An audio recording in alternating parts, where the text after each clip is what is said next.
윤 대통령이 비상계엄 선포와 후속 조치는 헌법상 대통령의 권한이라고 강조했다는 속보가 들어왔습니다.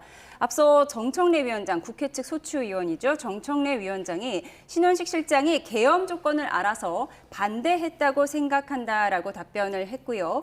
국회를 범죄 소굴로 인식한 만큼 대통령이 계엄을 경고성으로 했는지 의문이 든다라고 말을 했습니다. 그리고 대통령 한 사람 지시에 수많은 사람이 고통을 받고 있다. 윤석열 대통령은 아무 일도 하지 말았어야 한다라고 정청래 위원장이 말했다는 속보를 전해드립니다. 또한 간첩죄는 보류된 상태로 무산된 일이 없었다고 강조를 했고요. 이에 대한 윤 대통령의 발언이 전해졌습니다. 비상계엄 선포와 후속 조치는 헌법상 대통령의 권한이다. 그리고 군인이 국민을 억압하거나 공격한 사실도 없다라고 답변을 했습니다. 지금 상황을 어떻게 보십니까?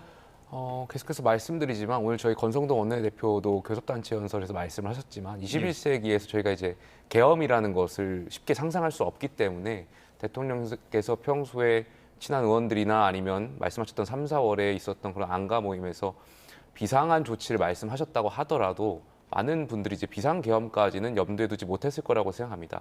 아마 그런 의미에서 대통령이 계속 변론하는 말씀은 계엄이라는 것은 본인 통치 행위다라는 것을 계속 주장하고 계신 것이고 다만 많은 국민과 또 국회의원과 또 대통령 사이에 과연 지금의 상황이 계엄을 선포할 상황까지 이르느냐에 대해서는 인식이 조금씩 다른 것 같습니다. 예. 대통령의 입장에서 봤을 때는 조금 전 설명드렸던 것처럼 다수당의 횡포, 예를 들면 29번의 탄핵 소추 발의라든지 아니면 일방적인 예산 삭감, 또 계속해서 어떤 정부의 발목 잡기 이것으로 인해서 윤석열 정부가 하려고 했던 일들을 잘 추진하지 못하였고 사실상 행정부의 수반은 대통령임에도 불구하고 사실상 입법부의 다수당의 힘을 가지고 행정부를 무력화시킨 일, 그로 인해서 삼권 분립이 무너진 일에 대해서 계엄 선포가 이제 정당했다라는 말씀을 하시는 것이고요. 다만 여기에 대해서 헌법재판관들이 과연 이것이 계엄을 선포하기에 적절했느냐, 사유가 되느냐는 또 다른 문제일 것이고 아마 그것이 헌법재판관들이 판단해야 할 중요한 본질 중에 하나일 것 같습니다. 예, 알겠습니다.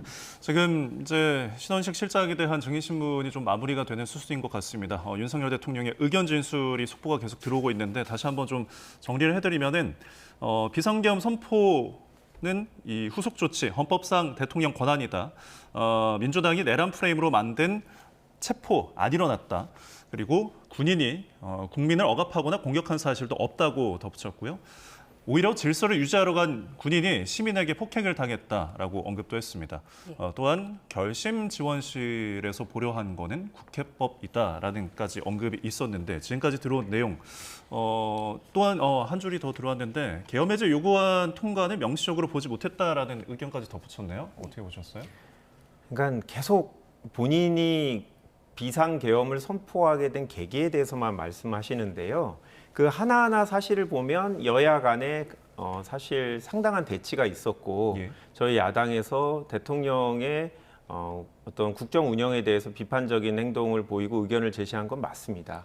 이제 그렇다 할지라도 과연 계엄이 합법적으로 이루어졌는지는 완전히 별개의 문제인데 예. 그 부분에 대해서는 계속 얘기하시지 않고 본인이 그런 행동을 할 수밖에 없다라는 얘기를 하시는 거는 제가 봤을 때 헌법재판소 재판관들을 설득하려는 건 아닌 것 같아요.